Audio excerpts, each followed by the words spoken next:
أعوذ بالله من الشيطان الرجيم. بسم الله الرحمن الرحيم. الحمد لله رب العالمين والعاقبة للمتقين. الصلاة والسلام والتحية والإكرام على سيدنا ومولانا ومولى الثقلين جد الحسن والحسين أبي القاسم محمد. أما بعد فقد قال الله تبارك وتعالى بسم الله الرحمن الرحيم واعتصموا بحبل الله جميعا ولا تفرقوا. صلوات بر محمد وآل محمد.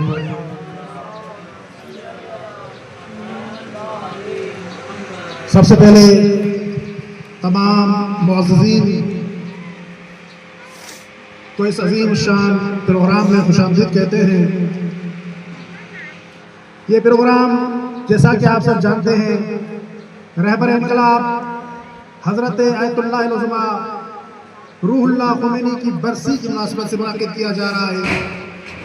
ہر سال 4 جون کو رہبر انقلاب کی برسی پوری دنیا میں جوش و خروش کے ساتھ منائی جاتی ہے اور تمام امت مسلمہ تمام محبان اہل بیت اس برسی کے پروگرام میں شریک ہو کر رہبر انقلاب روح اللہ خمینی کو نذرانہ عقیدت پیش کرتے ہیں. روح اللہ خمینی کون ہے؟ وہ عظیم ہستی کہ جس نے نہ صرف ایران سے متعلقہ علاقوں بلکہ پوری دنیا کے مسلمانوں کے اندر بیداری کی روح پھونکی اور پوری امت مسلمان کو یہ درس دیا کہ ہم مسلمان ہیں، ہم تمام مسلمان متحد ہیں. ہم تمام مسلمانوں کے مسائل اس وقت حل ہوں گے کہ جب ہم متحد ہو جائیں گے، متفق ہو جائیں گے. اور جب تک ہم متحد نہیں ہوتے، متفق نہیں ہوتے، اس وقت تک ہمارے مسائل حل نہیں ہو سکتے. امام خمینی نے دنیا کو بتا دیا کہ دنیا والوں یاد رکھنا کہ ہمارا دشمن کوئی مسلمان نہیں ہے، ہمارا دشمن سنی نہیں، ہمارا دشمن اہل حدیث نہیں، بلکہ ہمارا دشمن ہے تو یہود و نصارہ ہے. ہم یہود و نصارہ کے مخالف ہیں. ہم یہود و نصارہ کے جب تک خلاف نہیں ہوں گے اس وقت تک ہم کامیاب و کامران نہیں ہو سکتے. اور ساتھ ہی ساتھ عزیز دوستو، امام خمینی رحمت اللہ علیہ کہ آپ زندگی کو دیکھ لیں، امام خمینی کی پوری زندگی حیات کو دیکھ لیں، زندگی کو دیکھ لیں. جب امام خمینی کی زندگی مطالعہ کرتے ہیں تو امام خمینی ہمیشہ مسلمانوں کو یکجا ہوتا ہوا دیکھنا چاہتے تھے اور ہمیشہ کوشش کرتے تھے کہ تمام مسلمان متحد ہو جائیں، اتحاد کا درس دیتے تھے. یہی وجہ ہے کہ امام خمینی کی برسی کی مناسبت سے صرف شیعوں کو ہی نہیں بلایا جاتا تھا برسی کے پروگراموں میں، بلکہ اہل سنت اور دیگر تمام مقاصد فکر کے لوگوں کو ایران کی طرف دعوت دی جاتی تھی اور وہاں پہ تمام مسلمان جمع ہوتے تھے اور آج بھی ہوتے ہیں اور آج تک یہ سلسلہ جاری اور ساری ہے. اور اتحاد اور اتفاق کا ہی نتیجہ ہے کہ آج امریکہ جیسا سپر پاور بھی گھٹنے ٹیکنے پر مجبور ہو گیا ہے اور آج بھی امریکہ جیسا سپر پاور پیچھے ہٹ رہا ہے. کیوں؟ اس لیے کہ وہ اتحاد کا درس دیتے ہیں. اس لیے ہمیں بھی چاہیے کہ ہم آپس میں متحد ہو جائیں. جب تک ہم متحد نہیں ہوں گے ہمارے مسائل حل نہیں ہوں گے. ظاہر علامہ اقبال ہی کا شعر ہے، منفعت بھی ایک ہے اس قوم کی، نقصان بھی ایک، حرم پاک بھی، اللہ بھی، قرآن بھی ایک. منفعت بھی ایک، نقصان بھی ایک، حرم پاک بھی، اللہ بھی، قرآن بھی ایک. کچھ بڑی بات نہیں ہوتے جو مسلمان بھی ہو ایک. جب مسلمان ایک ہو جائیں گے، متحد ہو جائیں گے، متفق ہو جائیں گے تو ہمارے تمام مسائل حل ہو جائیں گے.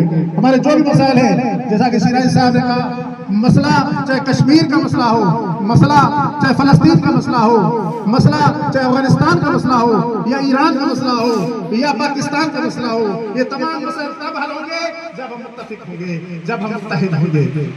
لیکن اگر ہم متحد نہ ہوئے، متفق نہ ہوئے، منتشر رہے تو خدا کی قسم اسی طرح یہود و نصارہ اور دوسری جو قوتیں ہیں، عالمی قوتیں ہم پر قابل ہوتی رہیں گی، مسلط ہونے کی کوشش کرتی رہیں گی. اور امام خمینی کا ہی فرمان ہے. آپ سب جانتے ہیں کہ امام نے یوم القدس کے حوالے سے جو یوم القدس کا فتویٰ دیا تھا خمینی کبیر نے کہ تمام مسلمان یوم القدس منائیں. اتحاد اور اتفاق کے ساتھ القدس کی آزادی کے لیے ریلیاں نکالے، تو اس ٹائم خمینی نے فرمایا تھا کہ اگر تمام مسلمان مل کر ایک بالٹی، صرف ایک بالٹی اسرائیل کے منہ پر مارے تو اسرائیل اس پانی میں ڈوب کر مر جائے گا، تباہ ہو جائے گا، ڈوب جائے گا، بشرطے کہ ہم متحد ہوں، بشرطے کہ ہم متفق ہوں۔ لیکن اگر ہم نے اتحاد اور اتفاق کا راستہ چھوڑ دیا تو پھر ہمارے لیے نقصان ہوگا۔ بس عزیز دوستو، امام خمینی کا جو ایک درس جو کہ امام خمینی نے عملی کر کے دکھایا، پوری دنیا کے لوگ اسلام کو سمجھتے تھے کہ یہ عبادت کا مذہب ہے، صرف عبادت، یعنی عبادی مذہب ہی سمجھا جاتا تھا اسلام کو، لوگ سمجھتے تھے صرف عبادت ہے اسلام میں، سیاست نہیں ہے۔ امام خمینی نے عملی طور پر سیاست کر کے دکھا دیا، سمجھا دیا، بتا دیا کہ مسلمانوں، اسلام سیاست سے جدا نہیں، سیاست اسلام سے جدا نہیں۔ رسول اللہ صلی اللہ علیہ وآلہ وسلم کی سیرت کو دیکھ لیں، مولا علی علیہ السلام کی سیرت کو دیکھ لیں، مدینہ منورہ میں جو ریاست قائم کی تھی رسول اللہ نے، اس کی بنیاد کس چیز پر تھی؟ اور مولا علی علیہ السلام کو دیکھ لیں کہ کوفہ میں جو بیٹھے ہوئے تھے، یا خلفائے راشدین کی سیرت کو دیکھ لیں، وہ سب امت کے تمام مسائل حل کرنے کی کوشش کر رہے تھے، عبادی مسائل بھی، سیاسی مسائل بھی، اور جن سے لڑنا ہوتا تھا، جنگ کرنی ہوتی تھی، ان سے جنگ بھی کرتے تھے، لڑتے بھی تھے، بالکل اسی طرح جس طرح آج کے دور میں آپ دیکھ لیں، رہبر انقلاب آیت اللہ علمہ سید علی خامنئی کو شہید کیا گیا۔ آیت اللہ خامنئی کی شہادت کے بعد یہودی سمجھ رہے تھے، ٹرمپ سمجھ رہا تھا، امریکی صدر سمجھ رہا تھا اب یہ ایرانی قوم منتشر ہو جائے گی، اب ایرانی قوم کے درمیان انقلاب نہیں رہے گا، لیکن ایسا نہ ہوا۔ دنیا نے دیکھا کہ آج پہلے سے زیادہ ایرانی قوم متحد اور متفق ہے۔ حضرت آیت اللہ خامنئی رحمت اللہ علیہ نے اپنی زندگی کے ذریعے بھی درس دیا اور اپنی شہادت کے ذریعے بھی اتحاد اور اتفاق کا درس دیا۔ اس لیے عزیز دوستو، بس میں یہی عرض کروں گا کہ ہمیں چاہیے کہ ہم آپس میں جو بھی ہمارے فروعی اختلافات ہیں، ہمارے جزوی اختلاف ہیں، بڑی بات یہ ہے ہمارے بڑے اختلاف نہیں ہیں، ہمارے جزوی اور چھوٹے چھوٹے اختلاف ہیں، چھوٹے چھوٹے اختلافات کو بھلا کر بڑے مقصد کی طرف توجہ کریں، اور اس میں ہماری کامیابی اور کامرانی ہے۔ وما علینا الا البلاغ المبین۔